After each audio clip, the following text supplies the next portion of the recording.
What up, what up, what up, what up, what up? What's good? What's up, people? It's me. I'm L27. You know who I am. Thundercats are on the move. Thundercats are loose, honey. He's about the business of dipping spoons into sugar bowls. Anyway, real girls do real things. So as to make it easier for insertion, maybe? No means no, and yes means no. What up, what up, what up, what up, what up? What's good, people? What's up, what's up, what's up? What is good, people? What's up? It is me, L27, and I am back for yet another review. This, ladies and gentlemen, will be our review for The Real Housewives of Potomac. This is season 7. It is episode 9. It is entitled Ambush in Paradise. Yeah. Let's get this over with because I know I'm late on this review, but let me get this over with because they're tap dancing. Now it's everyone. Everyone is tap dancing on my last damn nerves. I mean, they're doing the whole stanky leg. Bitch, I'm wired up. Do the stanky leg. Do the stanky leg. Do the stanky leg. I mean, they are doing the stanky leg on my last goddamn nerves. Now, do you hear me? Do you hear me? I just can't. We start off back down to the Airbnb. Mia, she lying and saying that Karen said, Mia going around telling people that Karen said she don't gotta have a party no more. When we all know that shit ain't true. She's the one who said, I don't feel comfortable throwing you a party if you going to go see some bitch I don't like. Now, girl, I keep telling y'all, real girls do real things. Now, Mia, if you about that kind of life, stand in your shit and say the shit. But a weak ass, puss ass hoe like that, it'd be on some weak shit like that. Now, what's supposed to happen is when you told Karen, bitch, you around here looking after people or trying to see about people who I don't care about and you want me to throw a party for you, fuck you and fuck that bitch. And then you supposed to go in the house and ceremoniously tell everybody in the house. That bitch right here trying to see people who I don't like and I don't care for her and want me to throw a party. Nah, I ain't having no party for that bitch. Bitch, wear whatever the fuck color you want to wear because ain't no more white party because I'm having a party to celebrate me. And they ain't a bitch there better sing happy birthday. That's how a real bitch do it. But you a pussy asshole trying to lie and connive and tell people, well, you know, Karen said that I don't have to throw the party for her anymore. No, that's not how that went. You said, I don't think I should throw the party for you. I don't feel comfortable throwing the party for you if you're going to go see somebody that I don't like. And Karen said, well, girl, whatever, girl, you know. And I don't even like Karen like that, but y'all got me defending this whore. So then, um, Karen tells Giselle the real story about the fact that Mia ain't say she ain't hosting the birthday party no more. It's just gonna be a regular dinner. A regular dinner. Ain't no birthday dinner no more, just a regular dinner. We then down at the we get down to this here dinner. Now I forgot to mention that Candace had called. Was it Candace? Yes, Candace had called um Wendy. She was the only one that called to check on Wendy. And and Wendy said, listen, girl, y'all go ahead and have fun. Cause I'm gonna sit this one out. I need a day just to release from these whores. Cause they ain't shit. My energy is too important. And I'm gonna choose to protect my energy. Shout out to Erica De Niro TV. But Mama said she's gonna protect her energy. She's not going there with the fuck shit. I wasn't mad at it. So they at dinner, everybody else besides Wendy, and so they all start by because now it's magically back being a Karen birthday dinner again because I guess Mia realized that that wasn't too popular. She looked like shit for saying that it was no longer Karen's birthday dinner. So um they got fire eaters and people breathing and spewing fire, all kinds of crazy shit going on. So then they have this moment where they all tell their funniest memories of Karen. I ain't really care. Y'all know I like that whole Karen like that. So I ain't really care, girl. Moving on. Karen asks if that was when Karen asked if anybody had checked on Wendy and Candace said she did. Ashley then starts talking about how she felt like Chris threatened her. And because what happened was Giselle was like, oh, looks like Ashley and Candace are good with each other. And they were like, no, no, bitch.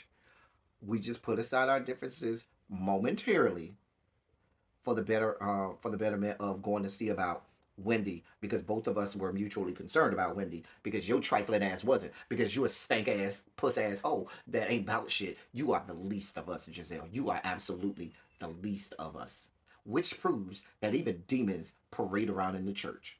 You was a whole ass alleged first lady. Really, you was the probably 851st lady, not the first lady, but you probably were the 851st lady, and we're going to be exact and technical about it. But you are living proof that even demons are in the church.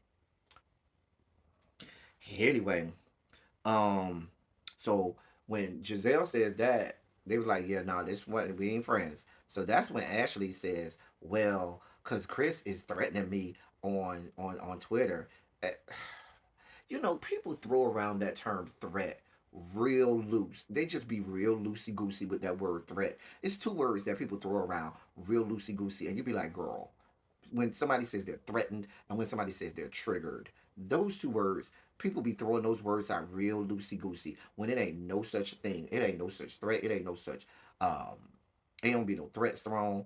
It don't be no triggering going on, but they just be throwing that term around just because it sounds good and it makes the other person that they're talking about seem that much worse, and so that kind of helps their argument. But these women ain't shit.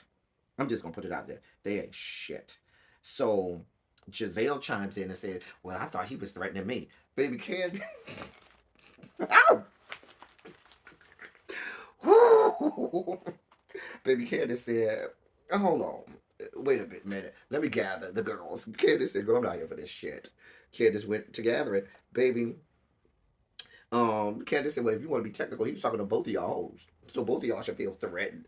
Baby, when Candace said, "You girls with your rolling hills of neck," baby, when she said, when she said rolling hills of neck, oh, I was laid out on the floor, laid the fuck out. I said, "Girl." Sharice then chimes in, and Sharice says, "It's so disappointing that whenever we get together, there's so many confrontations. What's disappointing is the fact that we have to look at your beached beluga whale ass, your big beached beluga whale ass, rolling all over our television screens. That's the disappointing part. Like, Jesus be temporary blindness, at least until this whore gets on my television screen." Anyway, Mia then says, "It's funny how Candace supports someone who lied on my husband, and now has a problem with people lying on Chris. So you admit that these people are lying on Chris. Did anybody else notice that? You literally sat there and admitted that these two whores are lying on Chris. But Mia, you ain't shit. You That situation is way different, okay? And to be clear, Mia, we watched, we literally watched and observed your trifling ass husband be inappropriate with one of the housewives. We saw that with our eyes. We saw that shit. Matter of fact, when you were talking about your fondest, funniest memories of Karen, you pointed it out to us so much so Bravo had to run back the bean footage as if you were proud that your raggedy, trifling ass husband was being inappropriate with a married woman. You ain't shit, Mia. You ain't shit. Ciao. I'm telling you, Mia's name probably is Michael. I believe. I know that Michael Darby ain't the only Michael on this show. Mia is a Michael too. I'm telling you. Remove the duct tape and see what comes falling out. Anyway, Jacqueline then chimes in. Baby Candace says, "I'm not gonna answer her too." She said something about she. I don't know what she called her Mia's representative. She said, "What are you, Mia's representative?" I'm not going to answer to Mia's representative. I was like, "Bitch, we got a whole lot of representatives for Mia because what Sharice, big beach beluga whale ass over here just last week acted, claiming that she was Mia's representative, and now we got Jacqueline doing the same thing. She's a pick me ass whore. That Jacqueline is a pick me ass bitch, but that's a whole nother story for a whole nother day." Candace says, Candace was absolutely right. Candace said, "If I cuss you hoes out, then y'all saying that I'm being loud and aggressive. If I said moving on, I don't even want to discuss that. Now y'all said that I'm being defensive." She said, "I can't win with you always," which is true, which goes back to the fact that, like one of my subscribers said, colorism will have its own seat on the couch at the reunion.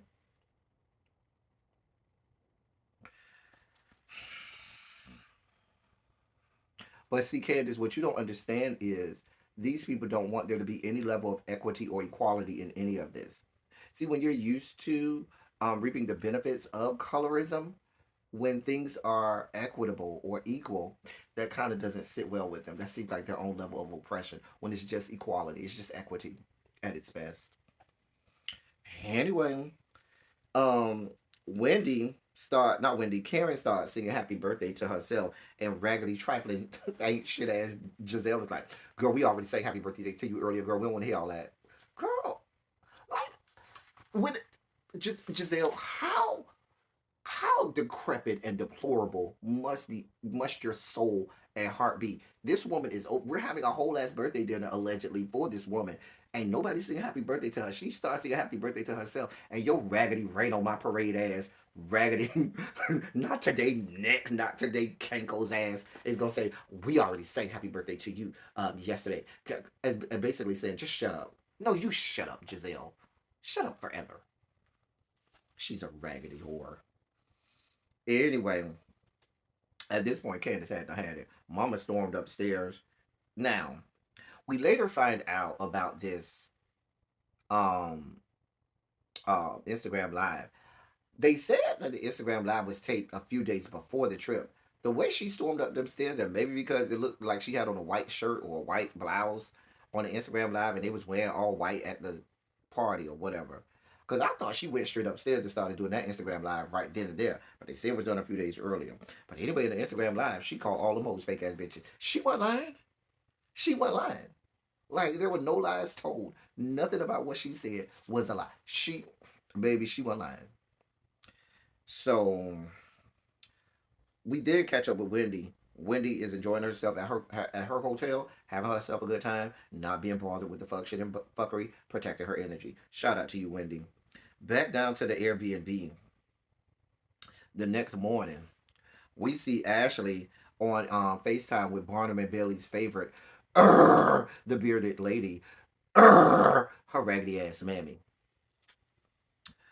She talking about how you know, Michael seems to be doing well with the kids while I'm not there, and he's talking to me now. Basically, saying that she feel like Michael might still love her. Girl, I'm not here for this. Girl, Ashley, we are sick and tired of being sick and tired of this raggedy ass storyline you got. Bitch, sit the fuck down somewhere, cause you are playing reindeer games. It is very close to Christmas, but girl, my name is not poor Rudolph, and I'm not trying to join in any reindeer games. I'm not here for your fuck shit, Ashley. Nobody believes you. Like you're really dragging this raggedy, dry ass storyline around like your raggedy, dry ass edges. Like you ever noticed that that curl that Ashley has, like when she wears her hair out, doesn't quite curl just as much as you want to. Anyway, the shit looks dry as fuck. Like this dry ass storyline. Anyway, um, Charisse, the big beached beluga whale. Girl, did y'all see that outfit she had on when she trolloped over there to Candace's room? Girl, did you see what her body looked like? Girl, oh, like she had on all brown, and I swear she looked like a giant turd with a wig on. Like think of Mr. Hank, Mr. Hank. What was the little turd name on South Park? Mr. Hanky. No, that Mr. Hanky with the towel. I think it was Mr. Hanky. Whatever the giant turd on South Park was, picture that with a wig on. That's what the fuck she looked like. She looked like a big fat turd in that all brown. She looked like a fucking mess. I was like, Sharice girl. So she talked to Candace about everything that happened. And Candace was like, listen, I'm not comfortable around these whores anymore. I am no longer comfortable being amongst these women because they ain't shit. And everything Candace said on the goddamn Instagram live was 100% true. Which is why I'm upset with this bitch after seeing this whole episode. We'll get there in a second. And then they talk about the fact that Ashley's whole divorce is a whole fucking fraud, which we all know. We all know. But my thing about it is, if I'm Candace, why the fuck am I over here having whole, full, heart to heart conversations with raggedy ass Sharice, who's over there high fiving Robin's bitch ass? She's over there, amen corner for Robin, high fiving Robin, all in Robin's corner. And this hoe ain't shit, just like the rest of them ain't shit. Mia announces that they're having separate events. Like I don't even see how these girls keep going along with the Mia fuck shit. I wouldn't even let Mia do that with me. Cause see, Mia says, "Oh, well, we have these girls, me, Karen, Giselle, and Jacqueline. We're gonna go and we're gonna drive Lamborghinis all around Miami Beach. You raggedy whores are gonna go on an oversized paddle boat and try to enjoy yourselves on an oversized paddle boat." It was basically the haves and the have-nots.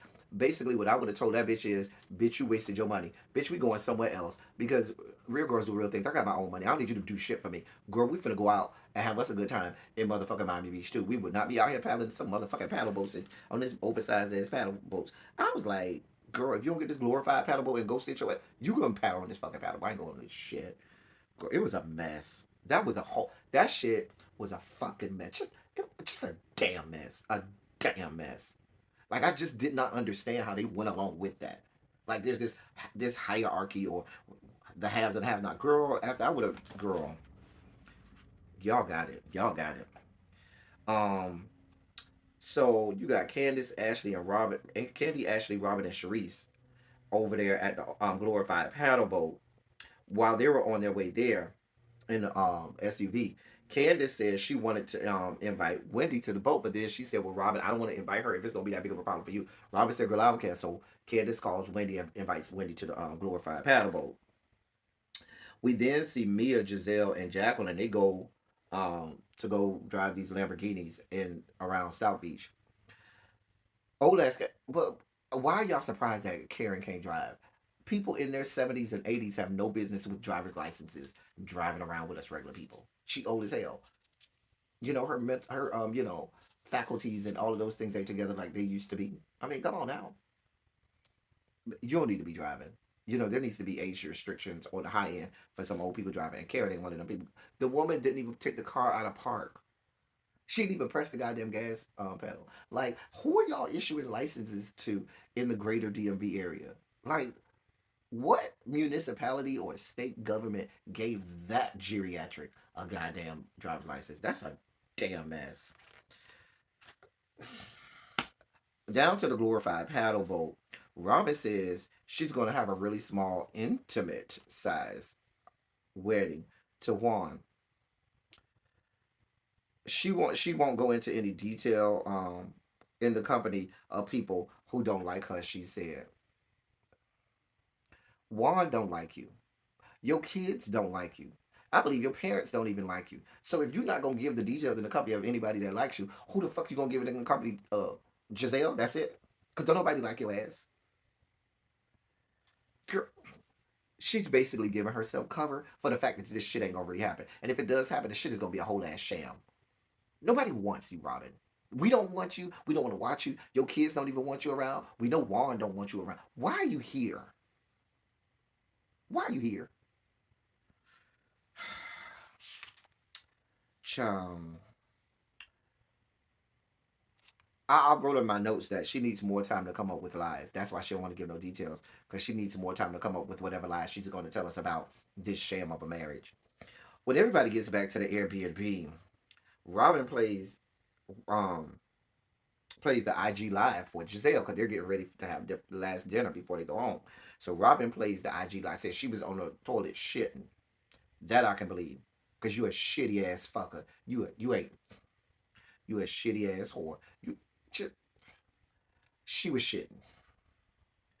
And she said, "Oh, I just was going on the blogs and I saw this live that Candace did," which leads me more to believe that Candace did it the night before because y'all know blog cycles.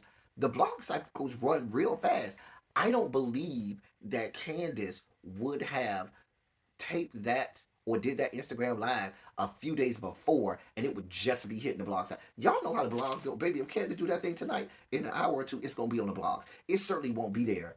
I'm not saying it won't be there, but it's going to be so far down in the blog cycle that you're not going to go that far down to see that shit after a few days.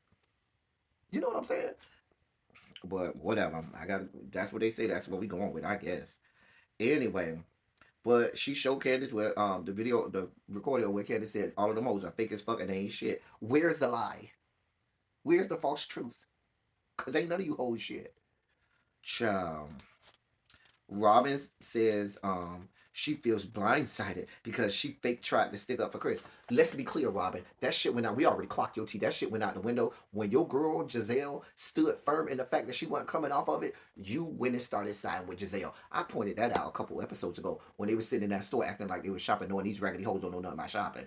And Ashley and Giselle was dragging Chris, and Robin just stood back and didn't say nothing and just let them drag Chris. with lies. So we know that that shit is fake and fraudulent, Robin. Why are you here? Why do you breathe? Why do you breathe, Robin? Why do you breathe? Girl. On the ride to dinner, Mia tells Ashley that Jacqueline likes her. She said that Ashley is Jacqueline's type. Ashley, not Ashley. Then she went into this whole thing about being I slept with the same man that Jacqueline slept with. That was one of their exes, and they wanted to get fucked by the man. Please do not ever. Matt, I take that back. You can take Satana. Take Satana, Ashley, and involve her in all your little web of deceit. I just can't stand that bitch, Satana, anyway. So if you and Jacqueline want to take her and drag her down, y'all little web of deceit, go ahead, Mia. Excuse me, Michael. Have at it. Anyway, I mean, we already know she likes men named Michael. Her husband's name Michael. Your real name is Michael. I mean, it makes sense. I'm venturing to guess your dick might be bigger than her husband Michael's dick. So go ahead. She might like it. I don't have it. I don't have it to do with Mia no more. Down to the restaurant. Ashley ain't even go and sit down. She didn't even go take a seat. Baby, when the girls went to go take a seat, Mama went around the corner, and I guess they thought she was making another TikTok video. No, Mama was on the phone calling Wendy saying, "Hey, bitch, this the restaurant we at. Go ahead. This how much it costs for Uber. Girl, go ahead and catch you an Uber down here. Girl, you need me to send an Uber for you? I'll pay for it, girl. Go ahead. It's coming. It'll be at your house in 10 minutes. Go ahead and be here. I'm going to have you crash the party." Now, while it seemed like a good gesture, what is this thing about inviting people to a gathering that I told you I don't want them at? And then you expect for them, now this is in Mia's defense, you expect for somebody to behave nicely to someone that I told you I don't see it for. I told you I don't like them. We're having dinner. I told you I don't want to be around them. Why is this person here? I can understand that. So, but actually I ain't shit ass motherfucker. So Ashley comes to sit down. Um um, and she says, "Yeah, I invited Wendy. Girl, get over it." So Sharice chimes in, big beach beluga whale. It's unfair for you to make a decision for the whole group without consulting any of us or talking to anybody about it. Which makes sense, but coming out of the mouth of the big beached beluga whale makes it kind of tarnished. Excuse me. So Mia then calls Ashley a brat. Ashley calls Mia a bully. Two things can be true. Moving on. Candace asked Jacqueline if she's going to chime in for her friend, since that's what the representative does.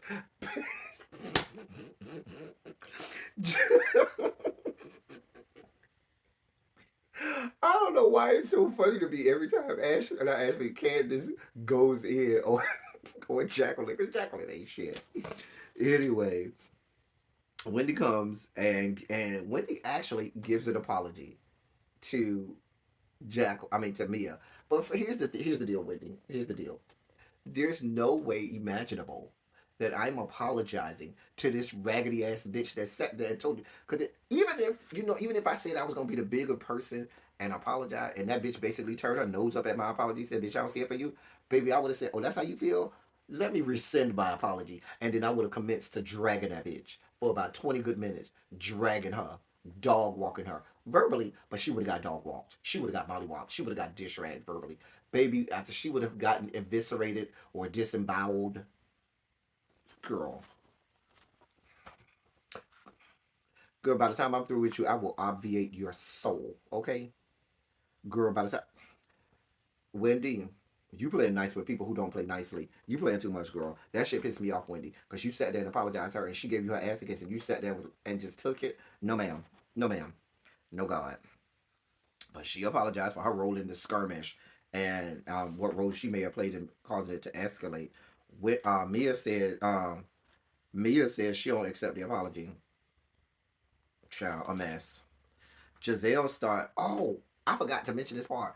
See, this is why Giselle is a trifling ass gutter snipe right up out the hood. She's an ain't shit ass motherfucker. That's why she got cheated on left, right, and sideways. That's why I don't know man want to stay with her. That's why even her kids are trying to get away from her because she's the least of us. She's the worst of us. She is the least form of the human species.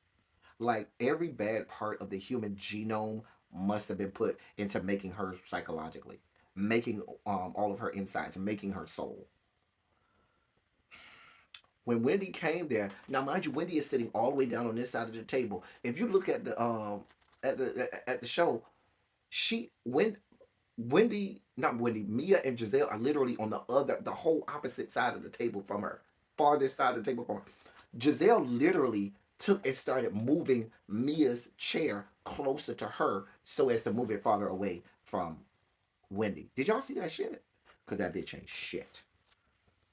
Robin then plays the recording of Candace on Instagram. Now, Candace, this is why you ain't shit, Candace. Because now, here you over here backpedaling and pussy popping. Baby, if it's in, you knew it was going to be on the internet, Candace. When you went Instagram live, you knew full well all of these girls are going to see it. All of the blogs are going to pick it up. You know that, Candace. You know this is gonna happen. So, baby, if you said it, I sure did, cause ain't none of you hold shit. And I would like you tried to go down the line on some of. I would have went down the line to each one of them and told them they ain't shit, including Karen. Cause yes, bitch, you ain't shit. I ain't forget season 5 when you was siding with that raggedy asshole Monique. Bitch, I ain't gonna never forget that shit. But you be trying to play both sides of the fence too, Candace. That's how you get your ass fucked up. You still be trying to play nice with people who won't play nicely. You still be trying to be friends with all of these raggedy bitches, and you should have hold to your guns. Just like you said on the Instagram live, these hoes ain't shit. Fuck all these hoes. They all some fake hoes. They none of them shit. You should have stuck to it and went down the line and drug each one of them and told them they ain't shit. And when done, took your drink and drank it and not been bothered. But you didn't. And now you come off as a weak bitch. That's why these hoes always going off on you, Candace. That is why it's always an open season on Candace, because you do dumb shit like this. Instead of standing your ground, holding your own, when the chips fall, when somebody meets your energy with the same energy, now you with your triangulated napkins, wiping tears with your triangulated napkins, which is exactly what the fuck happened here. You started backpedaling and pussy popping. Um, all of the ladies said they feel blindsided. Candace said she feel like Robin ambushed her with this. I don't know how it's an ambush if it's all over the goddamn internet. That's a whole nother story. Candace said, I wasn't talking about you, Karen. You weren't included when I was talking about everybody else. Baby Ashley Satana said, um, because she said I was absolutely referring to Giselle and Ashley. Um, and so Ashley said, oh, really, bitch? Wasn't I just in your house? Which was a bad move because there's no way that bitch would have been back in my any house of mine after what was that season 4? That bitch, or 3 or 4, whatever season that was, that bitch would have never been in another house of mine. But that's a whole other story. When you let this raggedy demon ascended from the 7th level of hell, Satana, in your house, she came and took it and used it and gutted your ass with it. Said, "Oh, Karen," she said, "you weren't included." That ain't the energy she had when I was in her house a couple weeks ago, and she told me that you was cheating on your husband left, right, and sideways. Baby Karen. Um, um, Karen got incensed, but before that happened, Candace said that she thought Robin was a friend. Well, um, obviously she fake as hell after Robin ambushed her. But we all know Robin fake as hell. But when after Ashley said that Candace had said all that shit about Karen and her husband, Karen, now she got to put on dramatics. Because now she's trying to deflect from maybe part of. See, now I'm really starting to believe some of this shit is true. Because watch the dramatics that Karen Gray Pubes went through at this point. Karen gets up, she's all angry. Oh my God. If you're going to mention me and my husband, you better have receipts. You better have a picture or da da da da da. Basically said, if you ain't got no receipts, I don't want to hear about it. She storms away. And Candace, backpedaling and pussy popping. Actually, she's lying. She's like, she ain't lying, Candace. You said it and stand in it. You ain't wrong. You are not wrong. Karen gets up, never denies it though. She never denied the rumor. I noticed that. To me, she was being very defensive. She was posturing and being overly dramatic, like most people in this situation do. Um, she basically told him, if y'all ain't got no receipts, then shut the fuck up, child. Dramatics. Then she talks about how much she's done for the women in this cast, deflecting. Now you want to deflect to, I've done so much for you women. How much dare you talk about me like this? Girl, real girls do real things. Baby, if it was me and my husband, baby, You would have nipped that in the bud a long time ago. You don't go run off. You don't have these dramatics. You would have said, bitch, show it, bitch. Show me where I cheated on my husband. I dare any one of you hoes to show me anything. Right now, I'm standing on top. I would have been standing on top. But if you want to see dramatics, girl, let's do it. I cheated on my husband with who? Show me. Give me a name. Don't give me no nicknames. Give me a real name. Show me a receipt.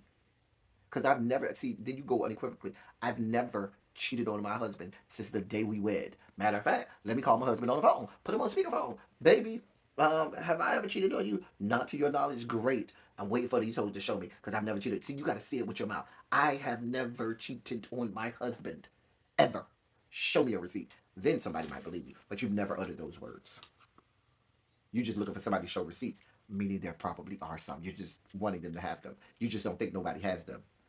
Anyway, um, but Candace keeps saying that Ashley is like, baby, you've been caught, mama, you've been caught. Go ahead and own it. Karen comes back. Candace starts crying. Here comes the triangulated napkins.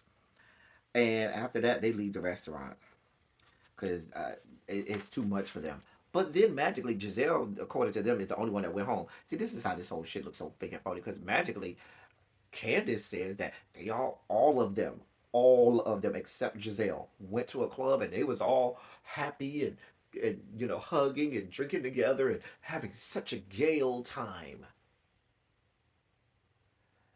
Not Mia, Wendy and Robin all hugging each other and having all these touchy feely moments right after you all just got through dragging each other. Girl, I can't. It's the fakeness for me. So allegedly, then after that, on the way back to the Airbnb, because Mia left them at the club, so the rest of them had to get a Uber back to the Airbnb, and Candace went in on Robin again and started dragging Robin back on the way about the recording on her way back to the Airbnb. I guess she had too much. At that point, she had the when they were at the club, they had that right level of equilibrium of the ethanol, the alcohol. And then, when she went over her limit, they was on the way home, and she had to drag Robin again. Not that Robin doesn't need to be drugged, but Candace, the problem is not with Robin. The problem needs to be with yourself because you should have stood in that shit and told all them hoes, yeah, bitch, you ain't shit. None of y'all ain't shit. I said it. I meant it. Raggedy whores. That's how that should have went. But it didn't. That was the whole episode, y'all. Listen. At this point, I don't like none of them. Everybody. Every single person on the cast. I can't stand none of them hoes. Y'all get in the comment section and let me know how y'all think. Because I'm at this point where I'm just like, ugh. Get in the comment section. Let me know what y'all think. That's all I got for y'all. Until next time. Thank y'all for coming. Y'all drive safely. I'm out.